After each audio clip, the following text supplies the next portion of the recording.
What's up? Want to come? Yeah, I'll go with you. All right. I'll go get a hat. All right, go get a hat. Get your hat.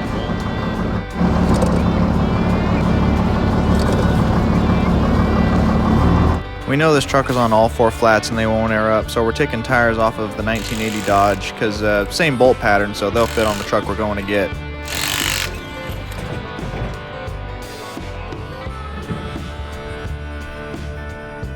A subscriber named Jimmy actually reached out to me, said he had this truck locally and it wasn't too far from Dad and me, so we said, yeah, you know, price is right, truck is cool, let's go take a look and go get it. This is a 1973 Dodge Camper 7500 Adventurer Sport. I know that's a mouthful. It's a long bed, 3/4 ton, 8 lug with a factory 440 and I believe a heavy duty Dana 70 rear end. That's what he told us, and it has a cool towing mirrors on it so you can have your camper up top and see what's going on behind you. Interior looks nice and complete. Has a lot of factory options actually. I don't know if this is factory, but it is a TAC, which is a cool add-on I think, and it has this fuel efficiency gauge. Was that tell you your miles per gallon? I think that's pretty cool. It's got the bucket seats with the buddy seat in the middle with the cup holders, which is pretty neat. Usually they came with a bench seat. So we're gonna switch these tires around real quick and load it up and get going.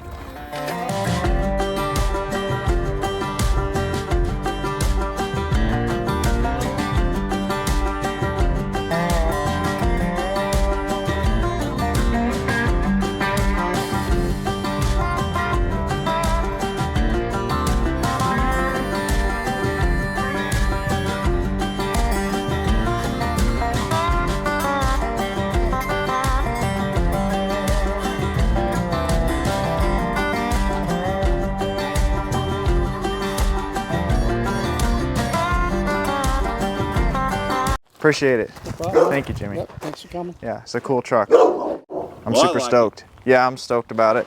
Thank you, sir. I appreciate meeting you. I appreciate meeting you.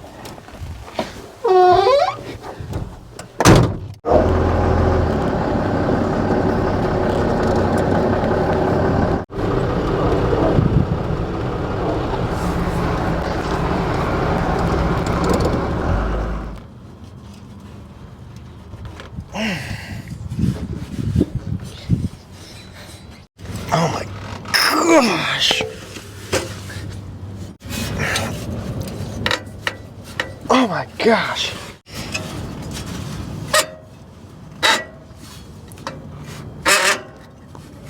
Okay, yeah. Okay. I see it turning down there. And I know we're doing this a little backwards by putting tires on it before we know if it runs or before we've worked on it, but if it turns over, that gives me the confidence to kind of keep going. And also, you would be amazed how hard it is to work on something when it's laying in the dirt. I can't move it, can't push it, can't roll it, and it's in the sun. So the Arizona sun is absolutely brutal. Even in the winter, it's still a killer. So I got to be able to get this thing at least rolling so I can get it in some shade.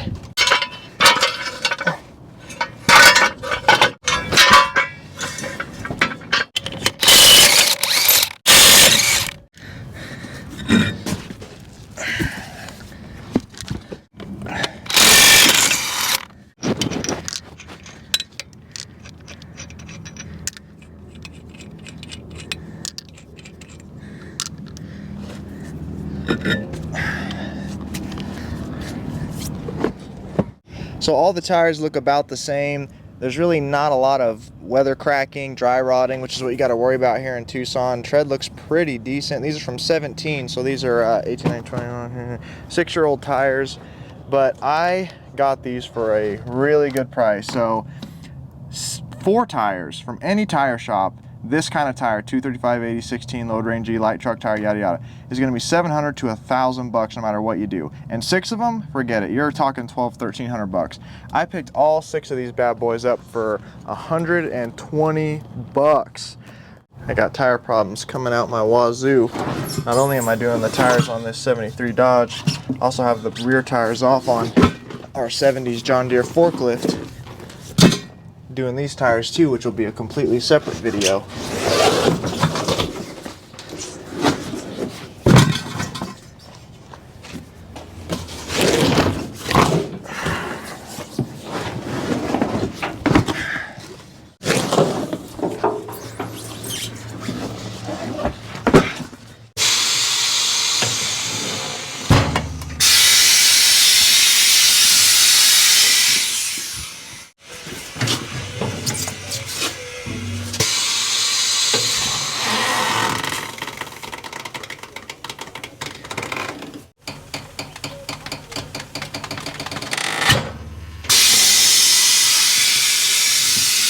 That was a tough one. Here we go.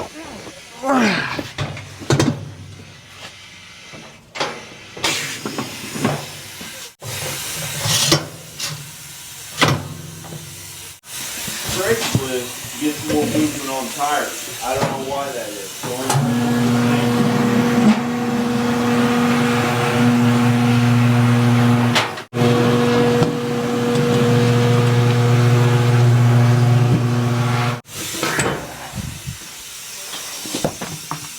Tires, you know.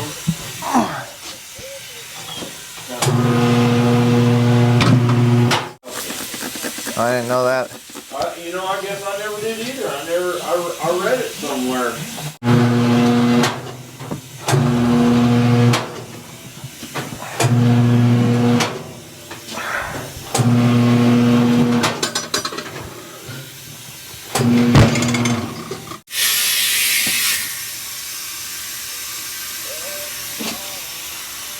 Should pop.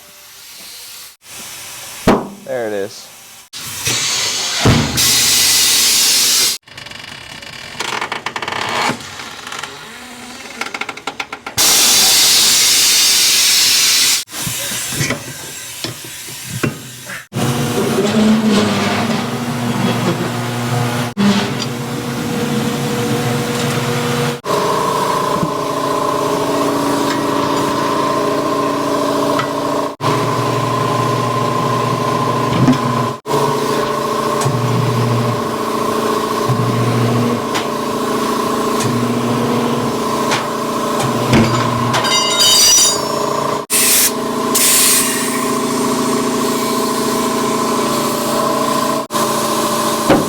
There it is.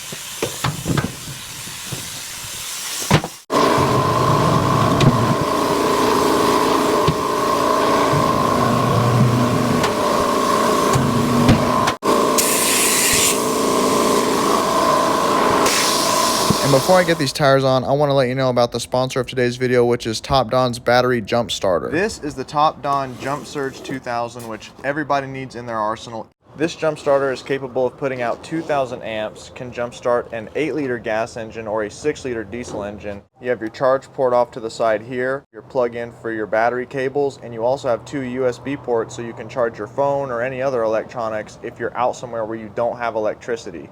It will tell you how much of a charge it has left, and if you hit the power button again, you can get this LED light where you can see what you're doing in the dark, and it has 3 different settings: solid, blinking, slow blinking, and off. So I'm going to be making a scrap run here soon, and I have some of these old batteries that I've gotten out of some trucks I've bought before, and these are dead. 6.3 volts, 11.6 volts, which is still dead, at 7.3 volts. Battery number 1. Let's go crank it without it, see what happens. Nothing. And it tells you that the polarity is correct. If it was reversed, it would be red, and the jump start would not work. Well, it works. Battery number 2. Yeah, we get the buzzer, but no crank. It's just too dead.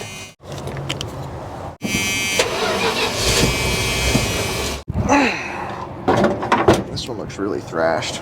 So it's on 50% now, but I just took this straight out of the box. I didn't put it on an overnight charge or nothing. We're just going from whatever it has from the factory. Look at that. Let's just see if it'll do it with no battery.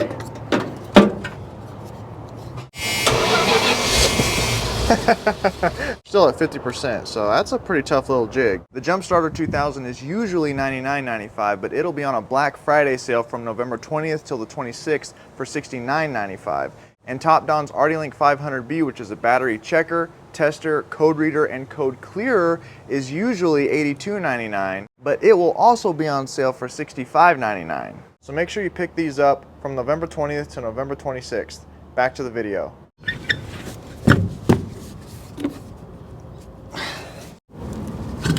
Ow! There we go.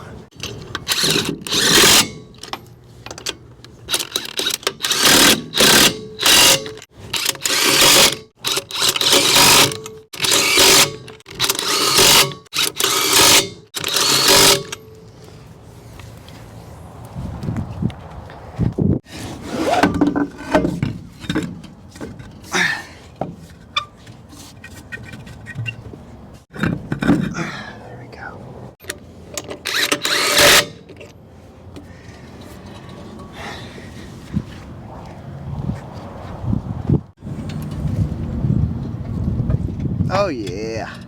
Now that looks a lot better. I like that a lot. That makes a world of difference. I mean, it almost looks like a running, driving truck just sitting there like that.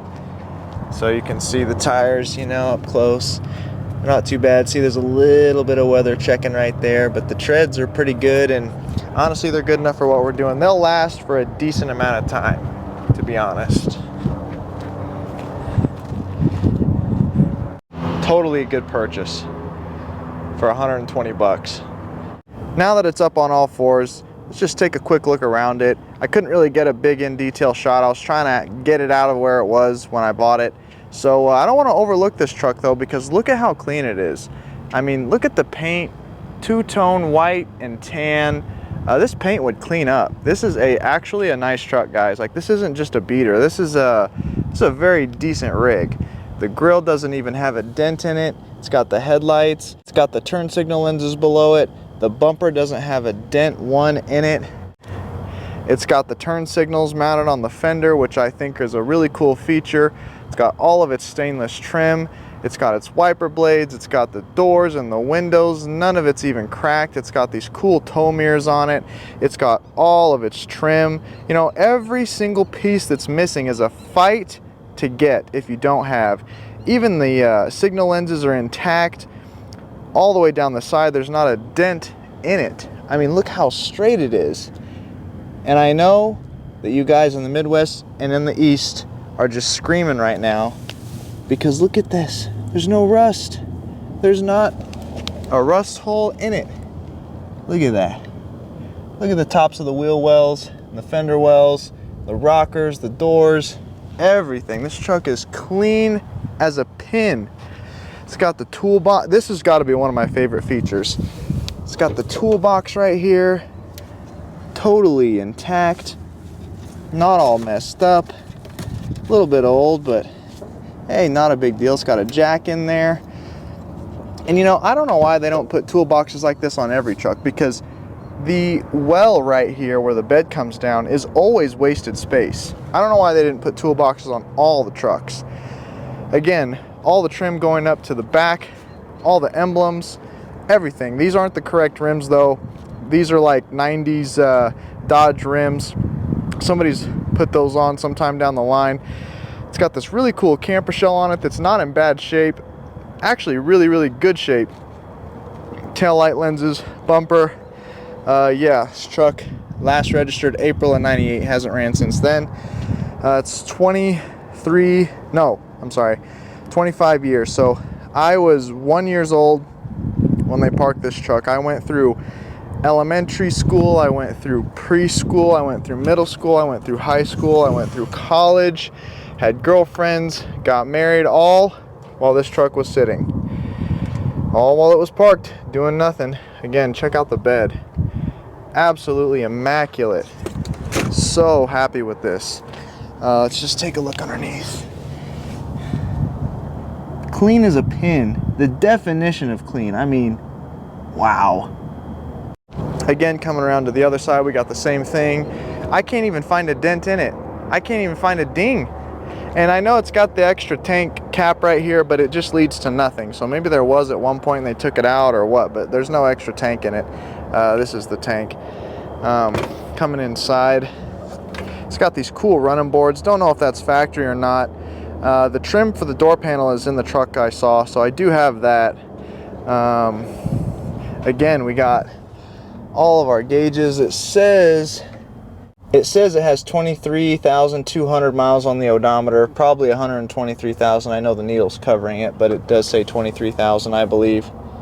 This I'm fascinated by. I don't know if this is factory or what, but this has me very intrigued. Fuel efficiency gauge. Is that measuring your miles per gallon? I don't know. I want to know if that works.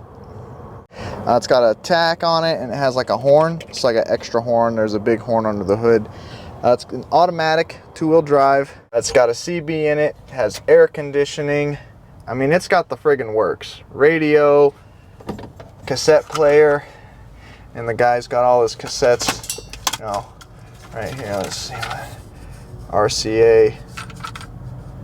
Best of Floyd Kramer. Wonder if he's got some Led Zeppelin in here or something. see, this is Temptations. Cloud 9, I wish it would rain, you're my everything. That's cool.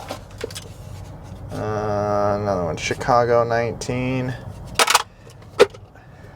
I really dig this buddy seat cup holder situation. I like that a lot. Again, it's got the bucket seats in it. A little worn, but you know, at least it's there. This is what goes first. We got a lot of rat turds in here. We got a lot of mouse house rat turds, rat nests to clean up. And what's bad about Arizona, they bring out all the cactus and the spikes and the thorns in with them. So we'll have to give this thing a good cleaning before we really dig into the interior, because you're just going to be sitting in it. It'll get in your skin and you'll never get the stuff out. The only thing I see it's missing is I think it had a Dodge right here. You can see like right there in white where there was something. You know, I think it said Dodge right here. Maybe, but those are gone. Like I said before, this came with a factory 440, so it came with the big boy. Looks totally complete under here. Hoses are pliable. Doesn't look like anything has been messed with except where the mice got it. You know, they got the spark plug wires. Air cleaner, master cylinder, power steering hoses. We got, you know, got our oil filter down there. Got our alternator over here. We got that big horn. That's where that button goes. That big old horn. Let's see.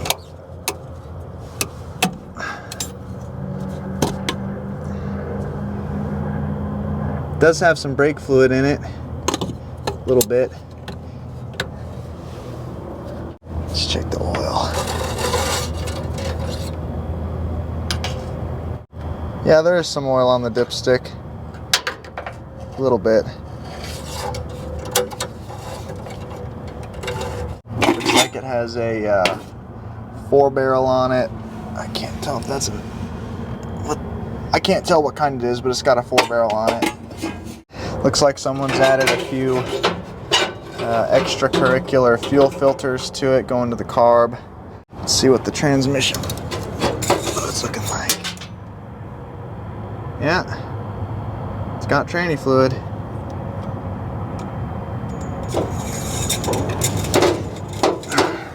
So let's get underneath the carport, start working on it, see if it runs and drives. So we're gonna clean this out. It's just ridiculous in here. It's violent. Yeah, it's violent in here.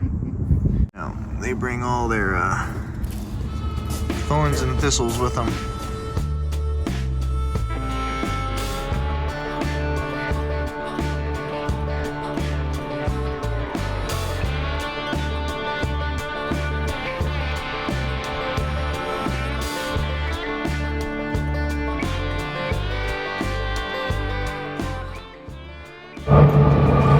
Get that screw out.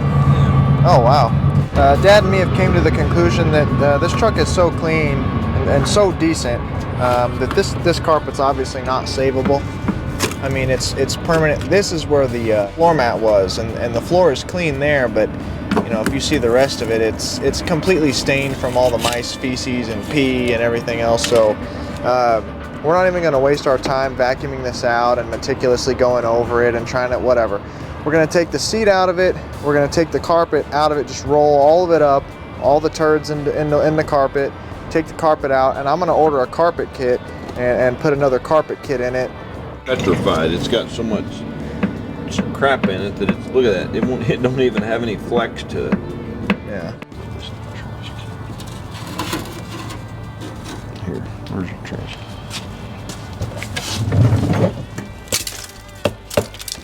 Well, we got the seat out, featuring Can't Get It Out of My Head, Boy Blue Eldorado, Jet Stereo cassette.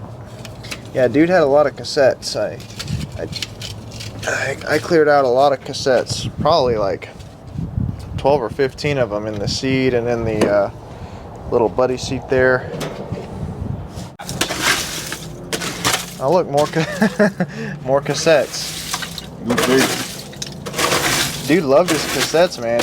He was jamming. I mean, he was really in here. Look, there's even one in the friggin' yeah, but radio. I'd have thought it'd have been trucker tapes. Like there was a Waylon Jennings one in there. Oh, was there a Waylon? Okay, well, I figured. Restless Heart, Wheels.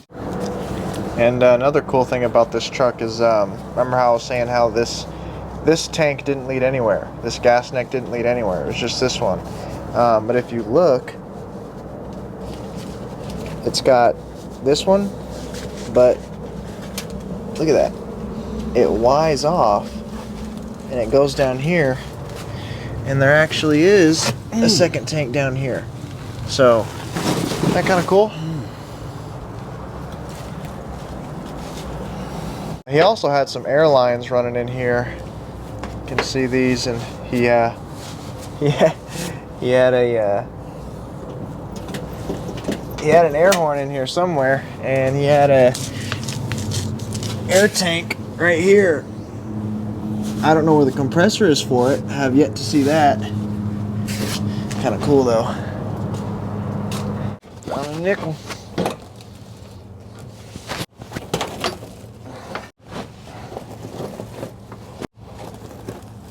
Whew. I'm real happy this carpet's staying together. Oh man.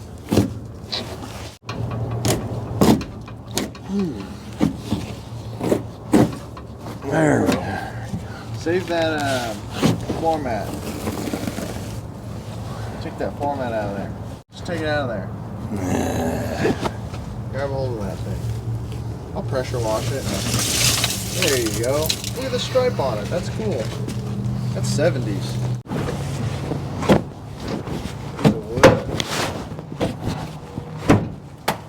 What's all that for? I don't know. I didn't even know it was screwed in. I don't know if that's something factory. I don't think. It might be. Piece of wood? I don't. With that one, I don't know. That ain't doing nothing in there. Here, do you want me to help you? No, it's not heavy. It's just. Come here and shut this door. All right.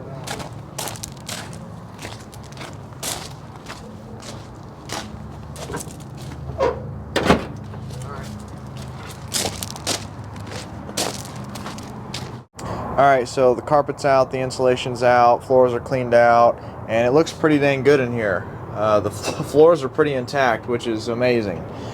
This is the only spot here, and honestly, before I put the carpet kit in it, I'm probably just going to cut this out and put a new piece in. It's pretty flat. It wouldn't take that long to do, and, you know, we'll fix that rust hole. The last thing I want to do tonight is I want to get the spark plugs out and put some stuff down the cylinders. So this one's, I mean, it's pretty black, but it doesn't look terrible. Before I go doing the floors and stuff and carpet kit and whatnot, I do want to see if this thing actually runs. You know, I got a pretty good idea that it will. I hope it will. But we got to know if we can continue on. Yeah, this one looks the same. They look pretty good, black, sooty, nothing really too out of the ordinary. The ones for 1, 3, 5, and 7 looked good, but one of them looked rusty. I can't remember which one it was. Yeah, this one. So this one was a little rusty on the end.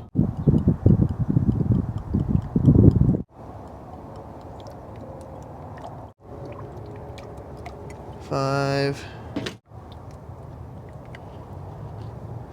7,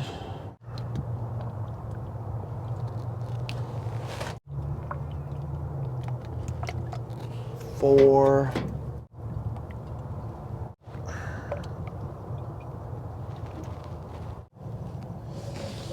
all right.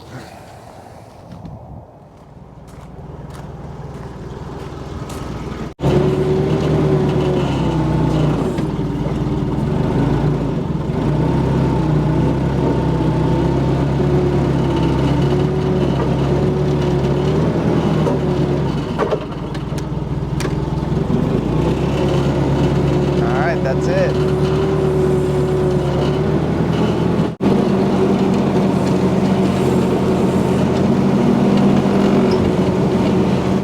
Pull that dipstick out and just look at that, because it just looks weird. Like, why is it so crunchy, nasty coming out of there?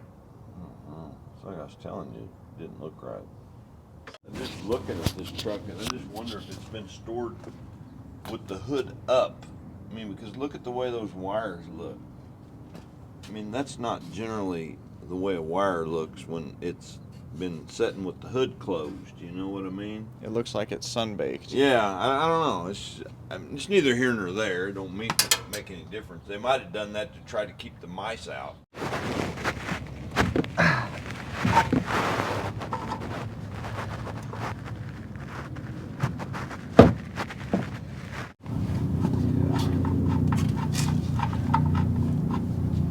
Uh-oh. What's the matter? Water. Is there? Yeah, that dipstick just didn't look right. Yeah, water. It ain't antifreeze, is it? That's orange. But this motor wasn't locked up, was it? No. Water. Oh, How much water? water. Lots of it. It's full of water. Holy crap. Good. Now it's oil. Gosh dang it. Oh. That's a good thing. But you said it wasn't locked, right? No, I saw it turn. Dang, that ain't good. Where all that water would have came from.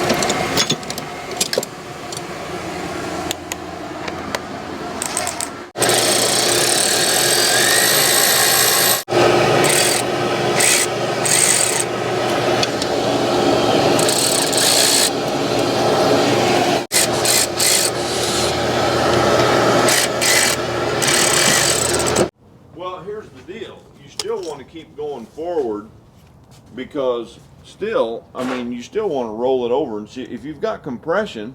Yeah. I mean, still, you're still good.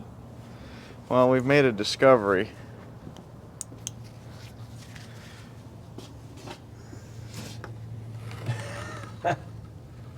I mean, the rat piss just rotted through it. I mean, come on, they was underneath there and they pissed.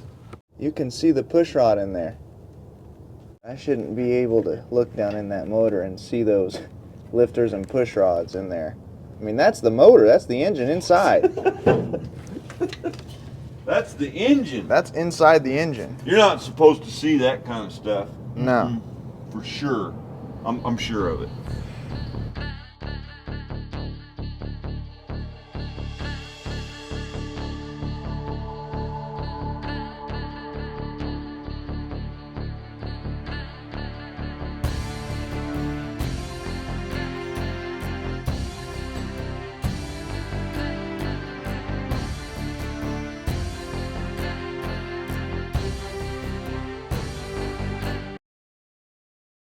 See if you can get Up it. we come. Okay.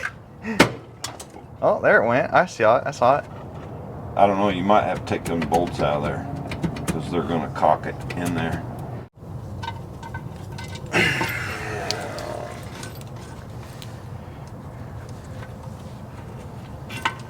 Yeah.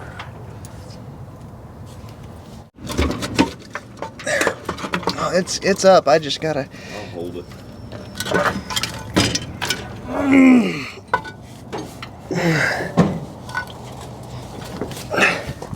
Boy, Yeah. ain't that cute. That needed to happen. Oh, there ain't no. They're just vacuuming. Oh, okay. All right.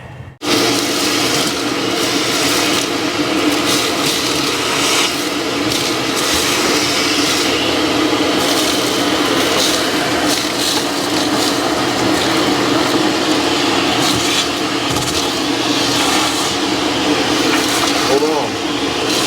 Oh, these are holding it on. These bars.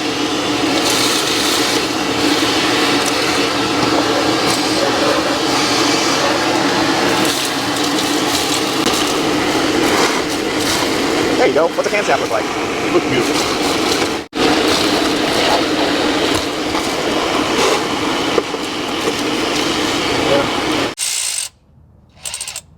I love this electric battery-powered DeWalt ratchet, and if you guys want to pick one up for yourself, it's in the tagged products in the description of the video.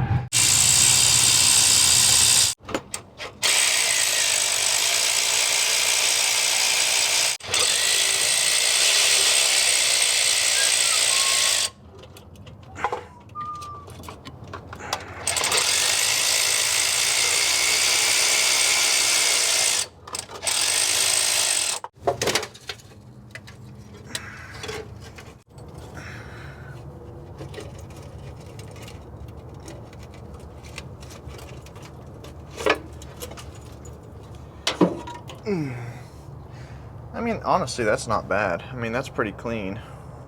The rats just got up top, peed enough times to rust that valley pan, and all their rat's nest and poo just fell in there. So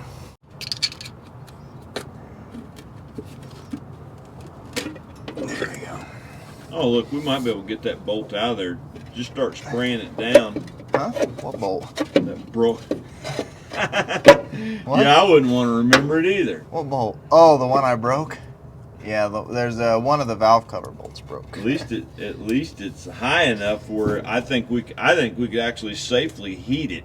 How do they expect you to get this valve cover off with that booster in the way? I know it. I mean, what kind of I stupid... remember back in the day you had to pull the 4 bolts out of the mounting bolts on it. I'm about to.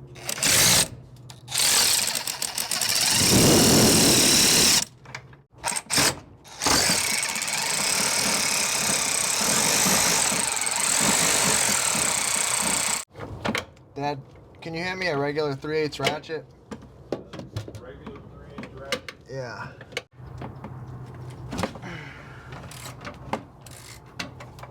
Here's the rockers and the valves on the driver's side. They look all right.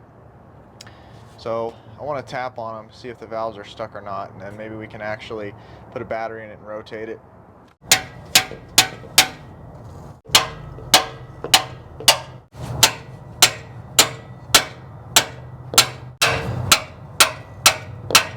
Not stuck.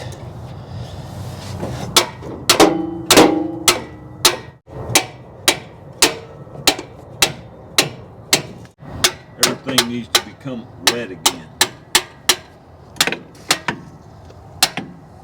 I can't hit those with a hammer. It's too close to the booster, but all the rest of them are good. Just throw a battery on it and see if it cranks.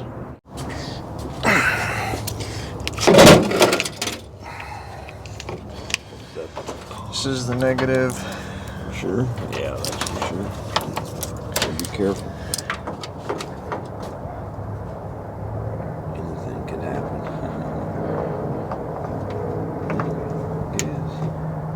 I'm cranking it. Yeah. You in neutral or park? Getting nothing. Yeah, I knew you wasn't going to get nothing. Where's your test light?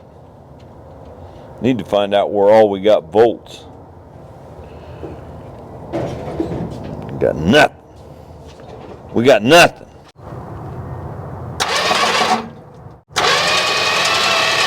Hold up. Happened to the coil get in the intake? Ready?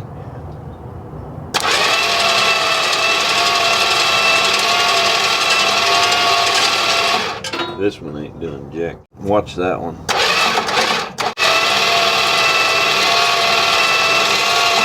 What's going on in that one? Is it? We need to put some oil in it. I know, but Because as we're cranking it, it'll be pumping some oil up there. there we go. It went.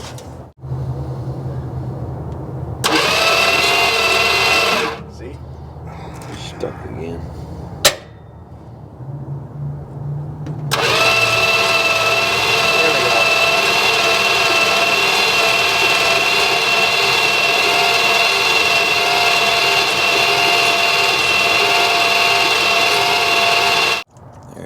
Dumping on the cam. Yeah. She's thirsty.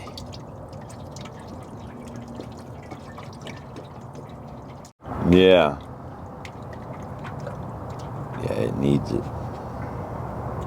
How many quarts do these 440s take? 5? 5 is general rule of thumb. It may be a little bit more, but I doubt it. Most of the time all I ever seen was 5 quarts. We're looking through the glove box trying to find the booklet, which I think we found it right there, that tells you about the truck, to see how many quarts to put in it, because I've already put like 6 quarts in it. It's not reading on the dipstick, but it's pretty cool. In there we found the original dealership warranty information. This truck was bought in California. That's why there's a sticker here from Chrysler.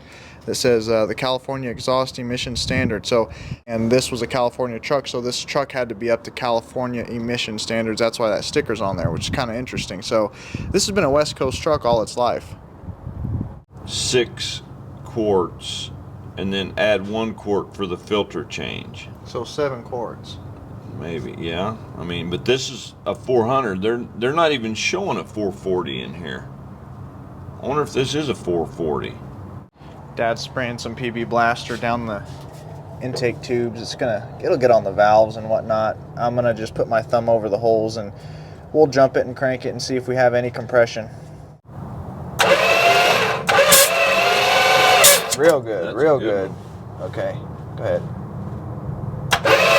Ooh, real good, real good. Okay. Oh, really good. I can hear it.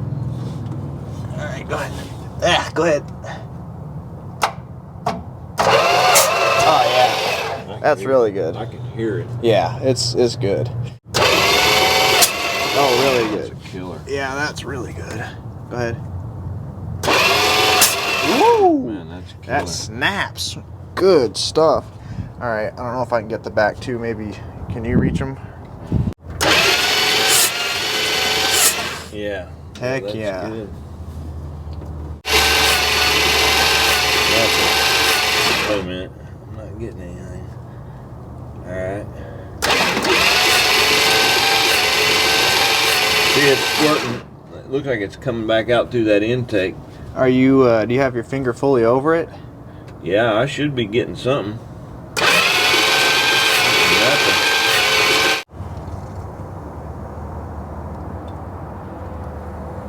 Okay. Yeah. There we go. But see it popping back through the intake? See it? Yeah. I mean, it had nothing before. No, it was the intake.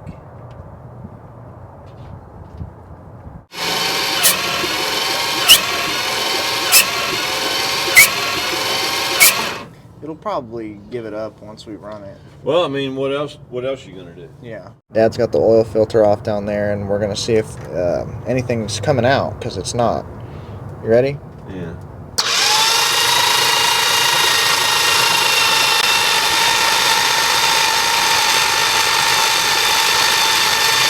I'm not seeing anything come to the top either. And I don't know how long this would take, but it shouldn't take that long. So we're still not getting oil pressure, and this is the oil pump. They're external on these, so you can unbolt them. They're not in the oil pan. And this is driven by the motor, this like hex slot. And you can see that it turns freely. Oh, yeah, yeah. Those gears in there are what pump it, but it's as dry as a bone. I mean, there's not 1 ounce of fluid when I took this off. Nothing dripped out or nothing like that. So I don't know, maybe it just lost its prime. I mean, I'm hoping. So what I'm gonna do is fill this with Vaseline, because when you fill it with Vaseline, it basically seals it. Where did I put that Vaseline at? Right here. If you fill it with Vaseline, it pretty much seals that pump, and whenever it starts rotating, it immediately creates a suction, and it should suck the oil up through the pan. And I blew through the holes on the block with this, and I could hear it making bubbles in the pan, so I don't think the sump is plugged up, or else the air would just come back out at me. And this piece is driven by another hex piece in the motor, and when we turn the motor over, I can see it turning. So I know this is turning when we're cranking it. You ready? Yeah, so the pump's back on. I filled it full of Vaseline, so this is our last ditch effort tonight to see if we got oil pressure. So go ahead and crank it, I guess, and let's just see if it's doing anything. Is it getting full of oil down here maybe, or am I seeing oil, or is that where I just poured it earlier? Well, I'm not for sure. See it? Yeah, it's See getting it? oil. Okay, good enough, Yeah, good enough. It's getting oil. Yes. Yeah. All right. I'm gonna keep wrenching on it. Heck yeah. Okay, we'll let that start. That starter's been, we know it works. Let's just put it that way. We know it works. Be sure you unhook that battery. Yeah, yeah. Okay. good. That's good. I'm glad. I'm happy. I'm happy. Yeah. I'm happy. Well, successful day. While we're waiting on parts for the engine, I went ahead and took the tires off. We're going to check these brakes and, you know, make them work correctly. So I think this caliper is sticking a little bit. It's very, very difficult to turn. So I ordered, instead of ordering calipers, I ordered some rebuild kits for the calipers. They were like $2.50. And we're probably going to go ahead and redo these brake hoses just for some insurance, right? They're not expensive. And we're going to check these brakes in the back. But these kind of drums are, you know, some of them later on, like in the 90s Dodges, you could just take the drum off. You could take the wheel off and take the drum off. But on these, you have to take the axle out. There's a big nut in there, and then you can take the thing out. It's kind of a pain, but now we have time to do this since we're waiting on parts.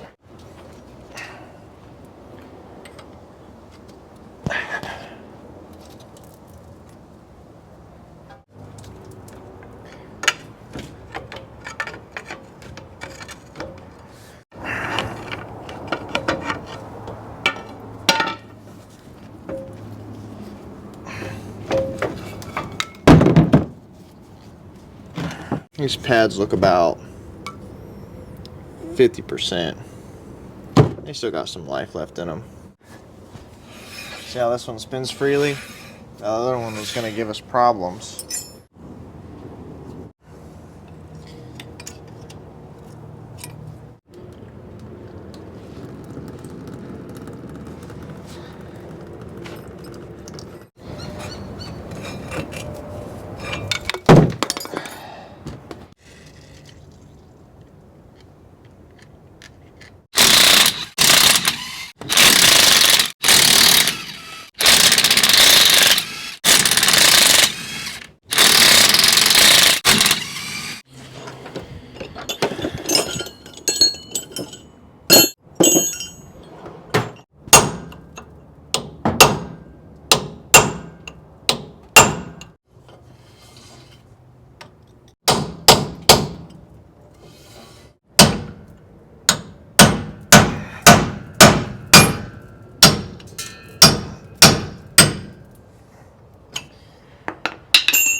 There's sockets to fit these nuts, but I think my dad has a few, but you can usually just chisel them off. Someone's been in here before. You can tell because this is almost broke off, like this end where you flip over to, you know, keep the nut from backing off. It's almost like off, so somebody's been in here. Well, look, another one. Okay.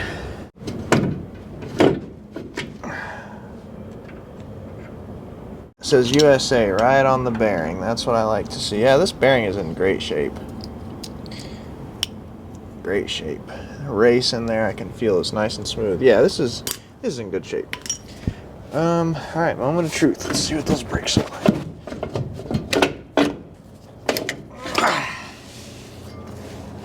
So this shoe right here is pretty thin, and this one's got a little bit more meat on it, you can see, but we'll probably do these anyway because that's pretty thin. You're getting pretty close to the rivets.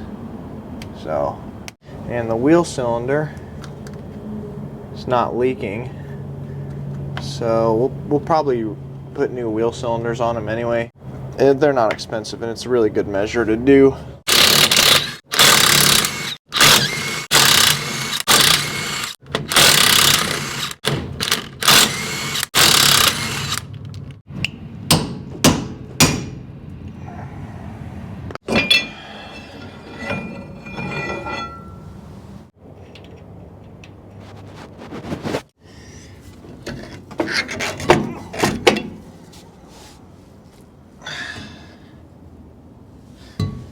Rear shoe looks worn pretty good. Wheel cylinder is not leaking, because if it was leaking you could do that dust boot like that and fluid would come out. So yeah, these are in pretty good shape, to be honest. Not bad at all. But you have to check, you know, you have to check. You can't just leave it all up to chance.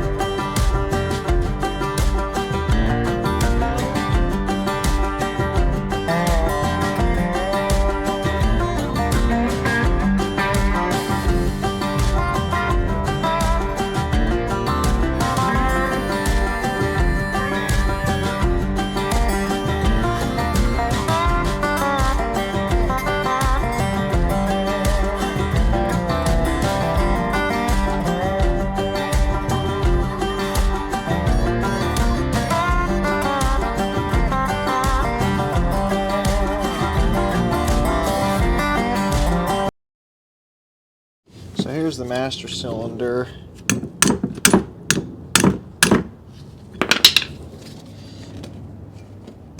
Oh, there we go.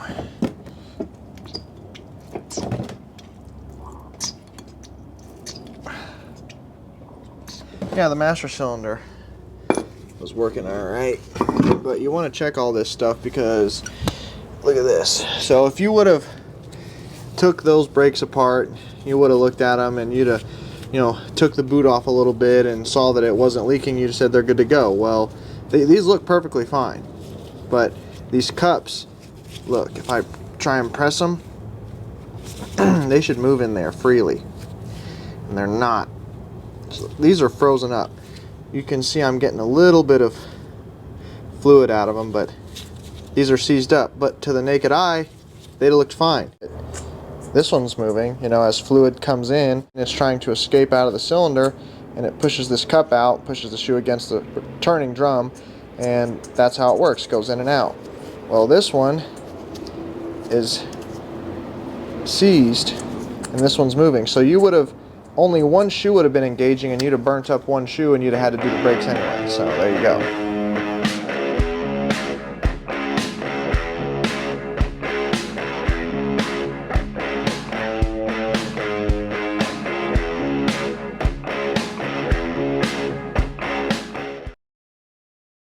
So I've had the wheel bearings soaking overnight in gasoline, and they look really good. They're not pitted, they're not worn really bad, so we can repack these wheel bearings easy. As far as the rotor goes, the rotor is really nice. If you can catch your nail on it, that means that it needs to be recut, but this is pretty smooth, pretty nice, so we'll go ahead and reuse this. And the wheel seal is in good shape. It's hard to see on camera, but it's not cracked, like the rubber's not cracked, and it's not hard, so we'll reuse the wheel seal too. So you know, while we're waiting on parts, we're just doing everything we can while we're waiting on parts. So I'm gonna repack these bearings, put the hubs back together, so when we get stuff, we'll be ready to put it back on. I can probably also take these calipers and bust them apart, and we also need to rebuild the carburetor, because once our engine parts come in and we get all this sewed back up, we're gonna need a working carburetor.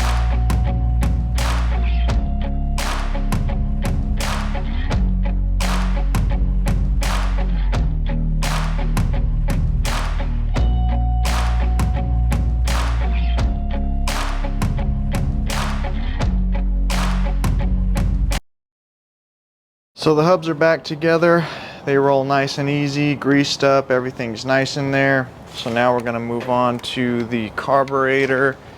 Got Dad over here and got my workbench with a tarp on it so I don't get the wood dirty or whatever, so that stuff will soak in. We're gonna take this thermoquad apart. I keep thinking I wanna say quadrajet, but it's not a quadrajet, it's a thermoquad. And it's got a, well, three sections. There's the top, there's the middle, and then there's your throttle plate. But this middle section, it's black because it's like some sort of a plastic compound. Like, was it Bakelite plastic? What would you say? Some kind of... Yep, Bakelite. Yeah. They used to, it was brittle. You had to be careful when you take them apart. Yeah, I've never rebuilt one of these, but Plastic. Dad's not too impressed with them. No, I'm not too impressed. I wasn't impressed in the 80s.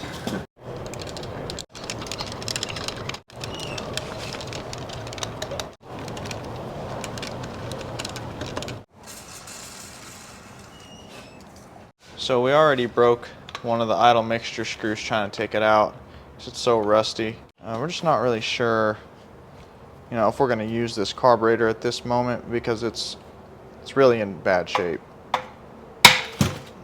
Yeah. These throttle plates are, you can just see they're completely seized to the casing.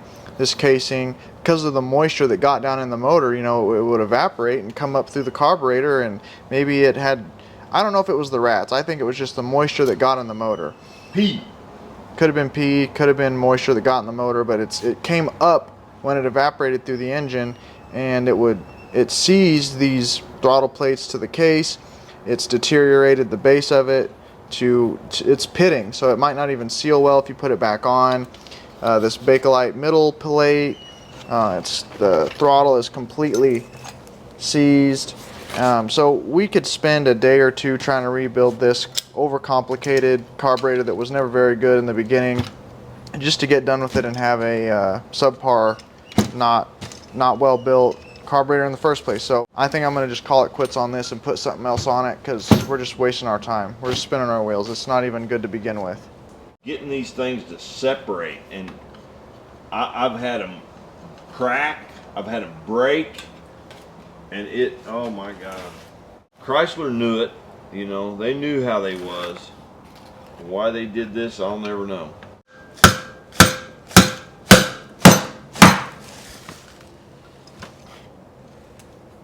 Yeah, look at this casing, just already cracked. So this thing is a waste of time. Yeah, they're just trash. So Dad has a 4-barrel Edelbrock carburetor that we're going to stab on there when we get all this situated. In the meantime, some parts came in. The intake gasket came in, the valley pan came in, the 2 caliper rebuild kits came in, and the fuel pump came in. So we can start putting some of this on now and actually getting it put back together so we can start it. So I got the old one off here, and if you put your finger over one of the holes and you actuate it like that, you can feel nothing is happening, no pushing or pulling or anything. So that wouldn't have worked at all. But this one, wow, it's tough. You can hear it in there. You can hear it sucking. Yeah, so this one's working. We'll put this line on this one so we can run a hose up to the carburetor, and we'll have a working fuel pump.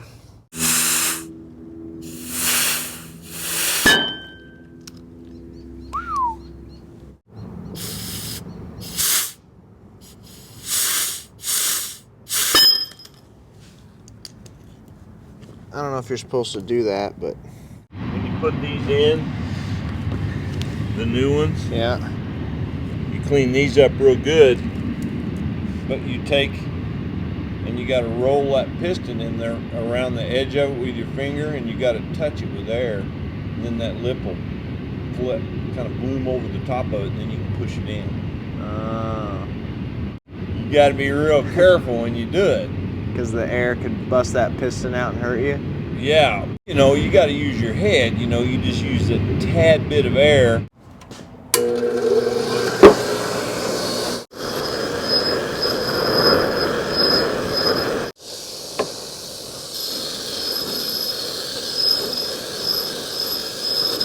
And there are 2 pieces to this rebuild kit. There is a square O-ring. This is not a circular O-ring. This is actually square. And it goes in there, and that's what actually seals the fluid from going past the piston.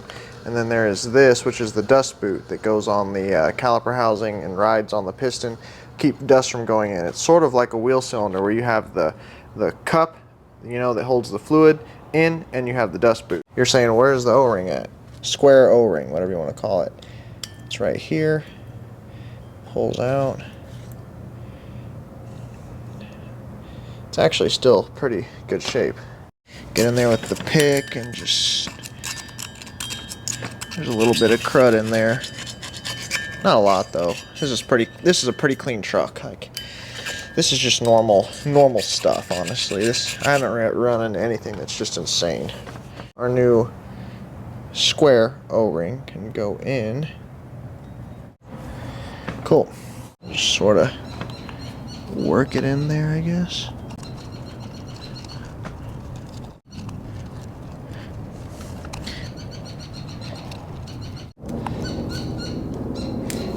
in the lip.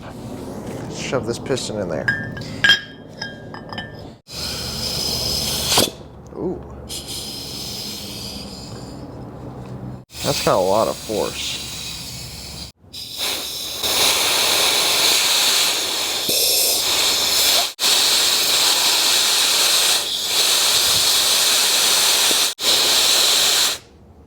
Got it. And you just push the piston in the cylinder. So last night I was able to get the calipers on, all the brakes put back together, the brake hoses on, the fuel pump on. So now we're putting the tires back on so we can set it on the ground, because it'll be lower, so we can put the intake on and get to everything on the engine a little better and easier. Was you missing a lug nut over here? No, it's right there below your foot. Right there, you're sitting right on top of it.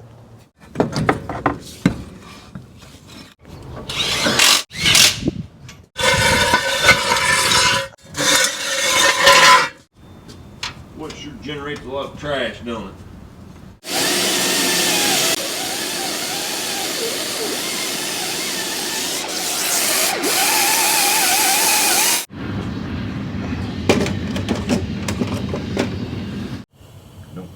Don't wrench on it too hard. Just see if it'll move. Is it moving? Oh, it's moving. Oh, okay. Good.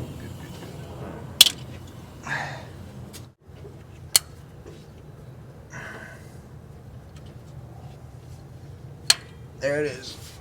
Get in the corners. Get it in the corners. You want to see it squeeze out. Yeah.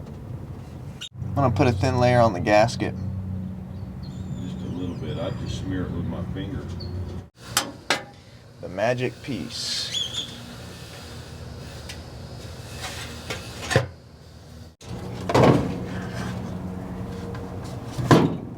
You have to be real careful.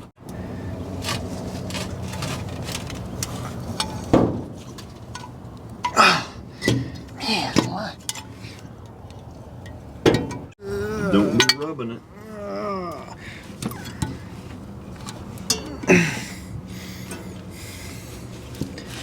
Get that wire out of the way. Okay.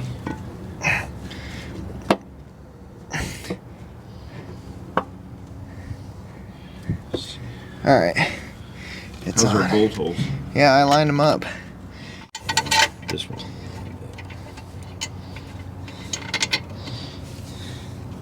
I can't see your bolt holes, so this one ain't lined up. You know what I watched on TV last night? What? The first episode of the Andy Griffith Show. First episode? First episode when Aunt B come on the scene. That was a good show. Oh man, was that good or what? Alright, so I just want to explain to you guys where we are at this point. So we have our rebuilt thermoquad on here. It's called an Edelbrock. And that's going to get us out of the fire with the carburetor situation. And I don't have my valve cover gaskets yet, but I said, well, we just need to test for spark anyway, because we can run it without valve cover gaskets on it right now. So when we cranked it over, we weren't getting any spark. And so then started having to do some diagnostics and digging into some electrical things. So the key is on right now. I said, all right, well, do we even have power at the coil? And we do have power at the coil, which is a good thing. And I cranked it, we were not getting spark. I said, okay, do we have power at the ignition module?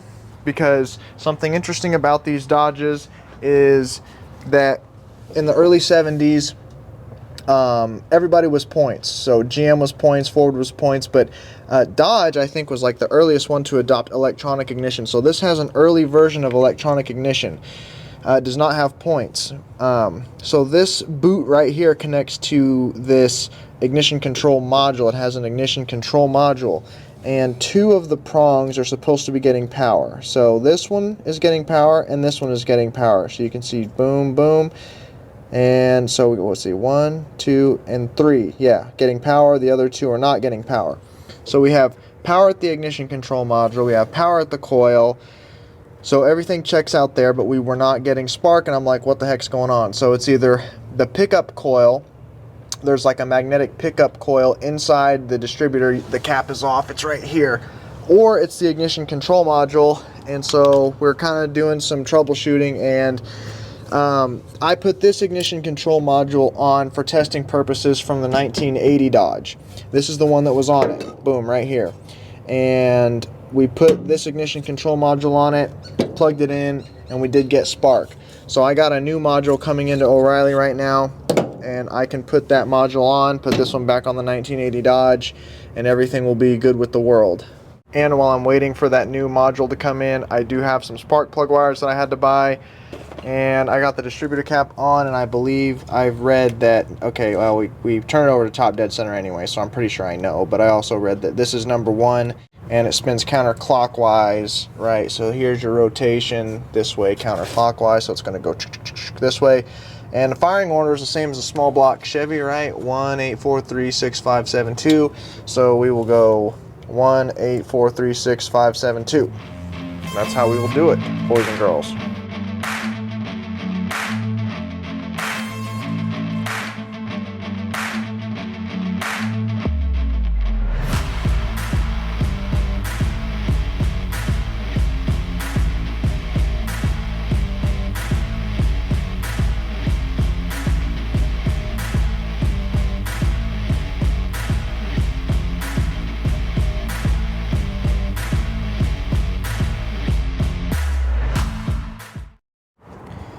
So we got the new module on, got it plugged in, and I was just, hooking it up to go crank it and everything. So I got the coil wire off, and can you hear that? I don't know if you can see that spark or not, but it's definitely working. Alright, so the carburetor is bolted down. I put a new gasket on the oil pump down there and a new O-ring on it. Everything is hooked up, all the plug wires, everything should be ran correctly, and I've got gas hooked up, so it's a little long, I know, but got a gas can hooked up to the fuel pump down there, wherever it is down there. It's hard to see. Boom. So I'm pretty confident. They win. Alright. Go ahead and give it a whirl. Battery hooked up? Oh, nope, battery isn't hooked up. And we're not going to be able to run it terribly long because I don't have my valve cover gaskets yet, so if it does build oil pressure, it's going to start leaking out everywhere. And I noticed a crack in the lower radiator hose, so I can't fill it with water until I get that fixed. Go ahead and try it.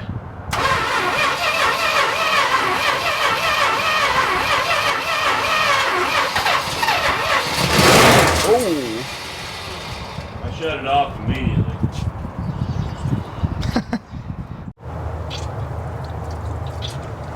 Ready? Yeah.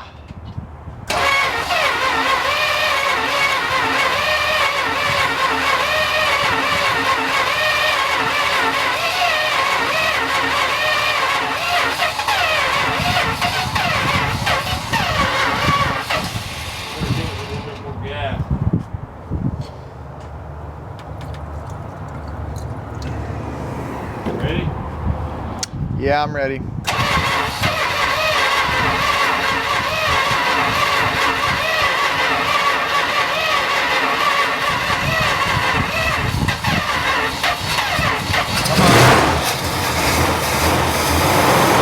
There we go.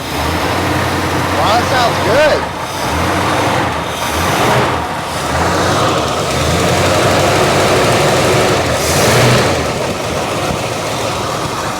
Look at that.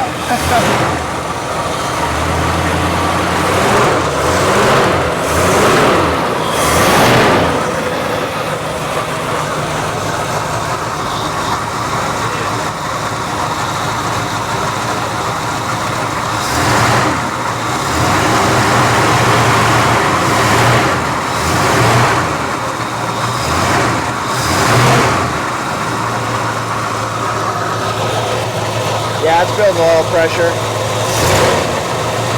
Yeah. Yeah, I can see it. What'd you say? Oil pressure gauge works. Oil pressure gauge works? Yeah, it runs good. It ain't missing now. It's not missing? Look at that. Wow, it's really quiet. Wow, I'm very impressed. There's no fuel leaks or nothing. That is a sweet motor. Wow. That is a very sweet running motor. Did anything come out of the tailpipe?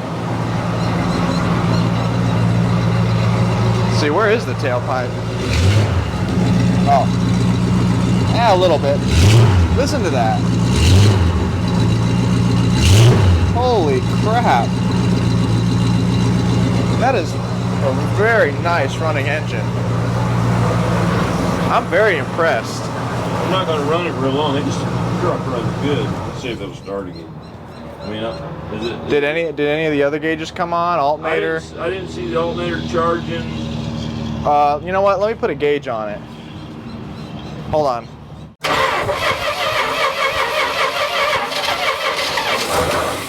I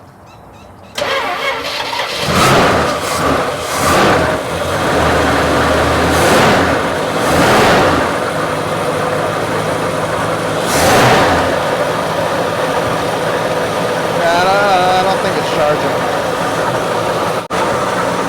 12.8? I don't know. It should be higher than that. We're starting to get some oil on the manifolds. So, I don't know. It said 12.8, but it should be higher than that. Yeah, it ain't charging. Yeah. I mean, you got to go through your basic checks. Dude, this is good. You don't. This truck runs good. Don't overheat it. Nothing. Just it runs good. Yeah, that's a really good running motor. I'm very happy. That carburetor was that good. You wouldn't have sold it to me? All right, well, now we know. Now we can continue on, and I got some more stuff from Rock Auto. I got, well, the master cylinder, which I stuffed on there. I didn't bleed it yet, but it's on there. I got my brake shoes. I got my brake wheel cylinders. And I got my carb rebuild kit that I was going to put on that thermo whatever, Quadrajet, but we're not going to use that now because we got the Edelbrock. So yeah, we can continue on putting it back together and actually driving it. That motor's good. That's a good motor. It sounds good. It come out of the box sounding good for, I don't know what, 25 years, 30? I don't know how long it's been. Yeah, it's been 25 years. It was last registered in '98. Yeah, 25 years, and it started up and ran that good. It ain't gonna do nothing but get better. Oh yeah, wasn't even smoking out of the tailpipe. It wasn't even hardly smoking at all. Well, that carburetor's really good. Yeah, you keep saying that. That's a good carburetor.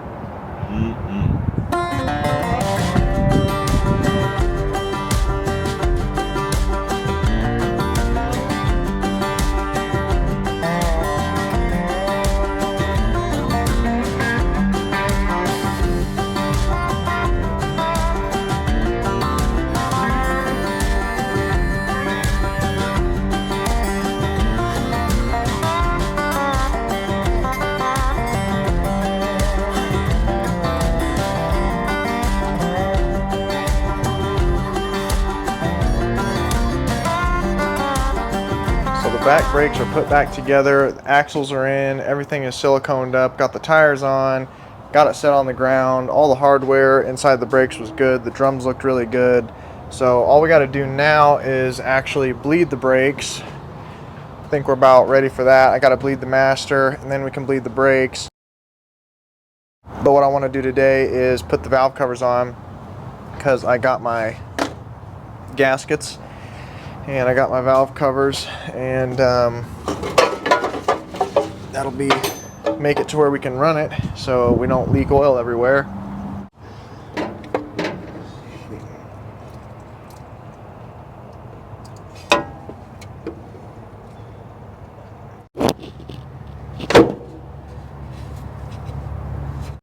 So now that we have the brakes pretty much all sewed up and together, we're going to bleed this master cylinder.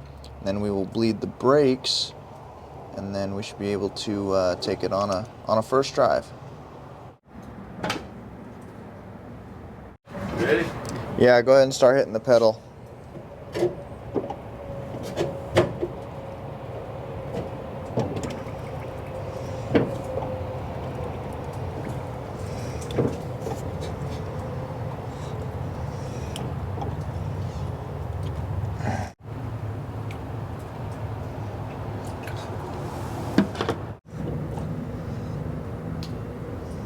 Yeah, we're pretty much getting there. It's bleeding out. Holding it? Yeah. All right. Oh, okay, now I am, okay. All right.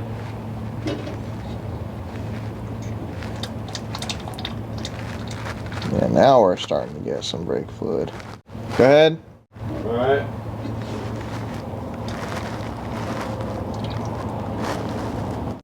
All right.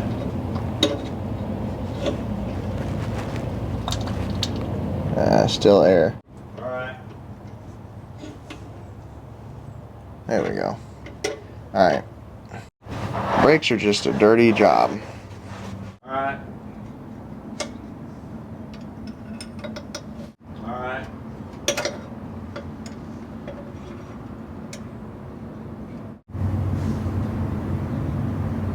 It's like not coming out real fast. It's like oozing out. We've been trying to bleed these brakes now for 30 minutes. This should be an easy job. You know, I mean, this is amateur hour. You know, I mean, it's not hard. And this master cylinder, we're getting a spew of fluid out of the wheel cylinders in the back, and I'm getting some out of the front, but definitely there's no air in the back. And we're not getting any pedal at all. We've tried to bleed the fronts now for quite a while, and it's just barely oozing out. It should be real positive, like a real good stream, and this thing just is not working. This master cylinder, it should not take this long. So I think it's a piece of crap. We do. So we're gonna put the original one back on it that I took off, bleed it, and just use the original one. Let's see if it works. You know, it's kind of like a good lesson learned. I mean, I don't know if they offer kits for them or not. Well, that's what I tried to get. I tried to get a rebuild kit for this one, and they didn't offer a rebuild kit locally or on Rock Auto. So I was like, all right, well, I'd like to use the original one, but they don't offer a rebuild kit, so I'll treat her to a new one. You know, I thought I was really gonna treat her to a nice new one, and you know, this. All we're getting a hold of nowadays is just trash. Yeah, it's trash. It don't even work right out of the box.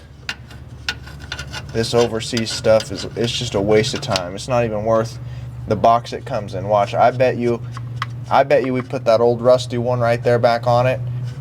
We bleed it. I bet it works like it's brand new.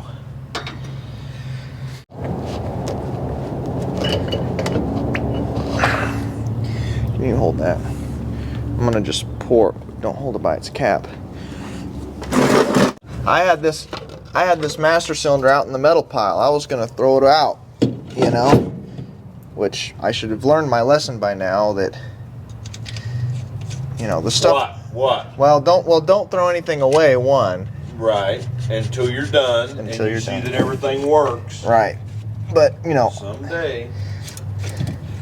Also, that the stuff we make in this country is better than anything you're gonna buy anywhere else. Oh, no, hold on, I gotta bleed it.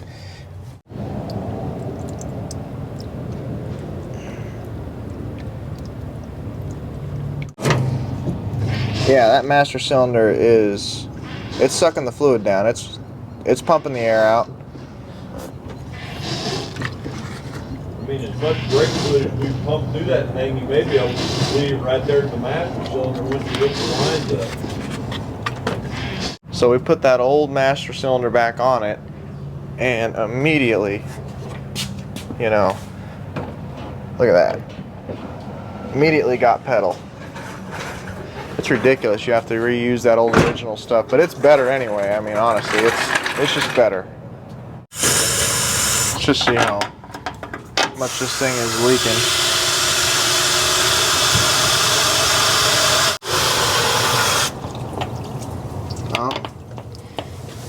Oh, looks like it's coming out of the Water pump? Where's it coming from? looks like it's coming from the. Yeah. Is that hose cracked? Yeah, that hose is cracked. Yeah, I think the lower one is too. Dang. Usually you don't have problems out of rad hoses like that. Yeah, this hose did blow right here. So I got my new hoses coming in the mail, but they're not here yet. So we're going to try and just cut it right here and put it back on and see if that works.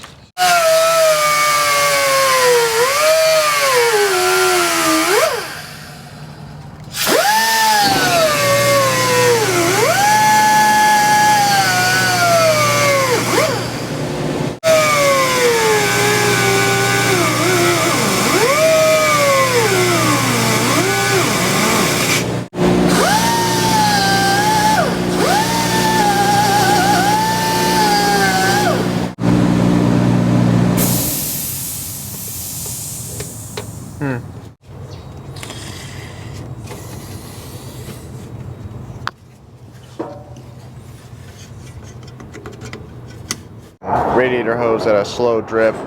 So we're going to start it up and hopefully we'll be able to drive it. Good.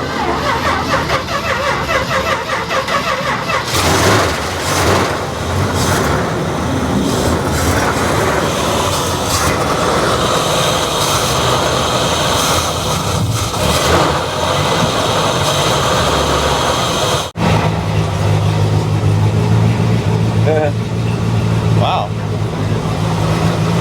It wasn't charging yesterday. Got a few drips. It's just a little bit of water, not a big deal.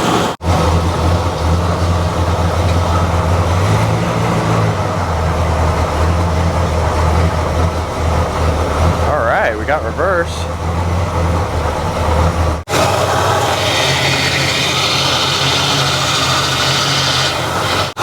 Definitely low on training fluid now.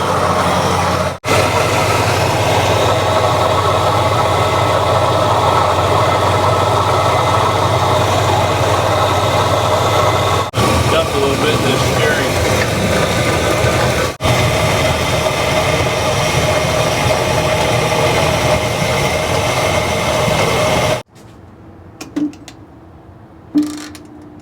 Still got spark coming out of the distributor, so I don't know what the heck happened.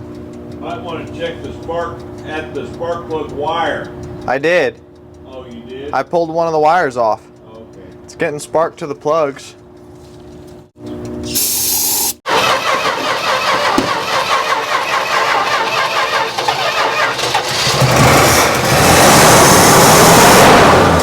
Cool, well, we'll let it run for a little bit. Oh, alright, hey, oh, okay. It's all working. I don't know if the gas gauge is showing anything. But Temp gauge is working, alt, fuel, well, actually, it's probably empty. Our brake light's working. This is actually kind of off, so. And then our oil pressure. Yeah, dude, all the gauges are working, man. That's awesome. Look at that, 12.9. It wasn't charging a few days ago.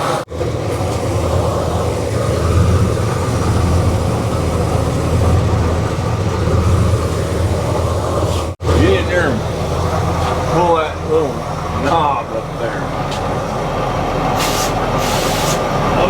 It's trying. More. Put more pressure in it. How much is in there? 80.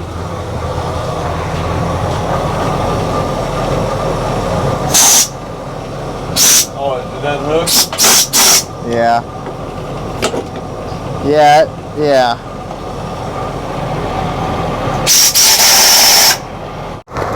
Moving under our own power in 25 years, since 1998.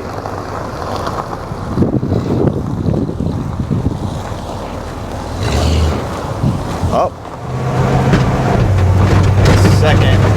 I don't feel third yet. I don't have my TV cable hooked up, so I mean it's in second though. Speedometer works. Speedometer's working? Yeah. All right.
pouring on us. Got to back it in, and there we go. That far enough? Yeah, this is good. Some very much welcomed rain here in Arizona. All right, well, the 73 Dodge Camper 7500 Adventurer Sport with the 400, not the 440, 3-speed transmission, works, runs, drives, stops. I'd say in total so far I've spent like about $900 on the truck, getting it where it's at between the tires and all the engine parts I bought and the stuff that's coming in the mail still. The question is where do we go from here with it? There's still going to be more on this truck. There's a lot to do on it, even though it runs and drives. You know, you got to get it dialed in. Now that it runs and drives, you got to get it dialed in and stuff. Like this door button is always in, it's never out, and this window is all jacked up. Gonna have to take the door panel off, see what's up there. I want to cut this square of metal out and make a new piece and weld it back in. That's the only rust hole in the whole truck, so you know I might as well fix that. Truck is decent, it's totally worth it. It's in such good shape, it's worth it to do. So I'm using a jerry can obviously, but we got to take this gas tank out, see what's up with it, see if it's empty, see if we can reuse it. And then there's the other tank that's down here that we can take out and also check. And we need to get another fuel neck hose because that one's completely gone. I don't know if because it's open stuff got down in there in the tank or what, but we'll figure out what's going on with these two tanks because it's an Adventurer Sport. You got to have both tanks, right? You got to get as much fuel capacity in there for those long hauls. I think all the gauges are working from what Dad said. All these gauges are working. The fuel gauge was reading empty, but that might be because there's no fuel in here. I don't know. Speedo works, odometer works. The radio like comes on, but it won't play. So I'd like to have a working radio. Maybe we can mess with the speakers and the radio and stuff. Power steering works. We're not getting third gear because the TV cable that does your transmission adjustments is not hooked up. So it gets 1 and 2, but not 3. I'm sure if I hook that up, I'll get third. I'm not worried about that. I don't think that window rolls up and down. Got to put everything back together, the fuse block, all that stuff. Well, you can see where we've been rubbing on it, working on it. You know how it's got that real nice deep brown tan color look. We want to make the whole truck look like that. So we'll go over the paint, maybe wet sand it, polish it out, make it look really good. All the windows are intact. I mean, this is a really freaking cool truck. The roof is nice and white, so we'll clean the paint up, make it look like a brand new truck. Maybe we can find some hubcaps for that. I mean, you know, it just the list goes on and on. But also some updates on some other things too. The 60 Impala that I did the 2,400, 2,500 mile flying drive in from New Jersey to Arizona. I do believe I have this sold to a gentleman in Mesa. He gave me a deposit and he's going to be picking it up Monday supposedly. I mean, if you give a deposit, you're usually pretty serious, right? So he's going to pick this up on Monday. The saga has officially concluded with the Impala. This is such a cool car. If you guys haven't watched the videos on this, I'm sure if you've watched this long, you like my channel and you've watched a few videos, right? But go check him out, man. This is such a cool car, and this is one of his dream cars, he said. So he's getting a good car. This is just a solid ride. And the Big Orange, the Colorado Flying Drive. The 1980 Dodge Power Wagon 200 with the 318 manual 4x4. Really cool truck. This was the flying drive I did from Colorado that I couldn't get back because the clutch wouldn't work. Come to find out there was dirt in the pressure plate that I never saw. Had to pull the engine to find that out once I got it back. But I do have this truck sold to a gentleman in Miami. He's already paid for it. He's going to send a transporter to come pick it up and take it to, whoa, what the heck is that? Come to Miami. And yeah, he's getting a cool, clean truck. And this was a fun flying drive, even though it was kind of a fail because I couldn't make it home in it. This truck has basically come full circle, subscriber to subscriber. Because the reason I found out about this truck was because a subscriber named Billy reached out to me about it. Once I got it all done and I announced on the last video I did on this truck, I said, look, I'm putting it up for sale, you know, $4,800. Email me if you want to buy it. And, you know, lo and behold, a subscriber bought it. So it went from subscriber find to subscriber sell, which is, I think, the first time that's ever happened to me, so that's really cool. And the guy who is buying the Impala, he's seen the videos on that car too. I don't know if he's like a long-time subscriber or he just, you know, watched those specific videos, but still pretty cool.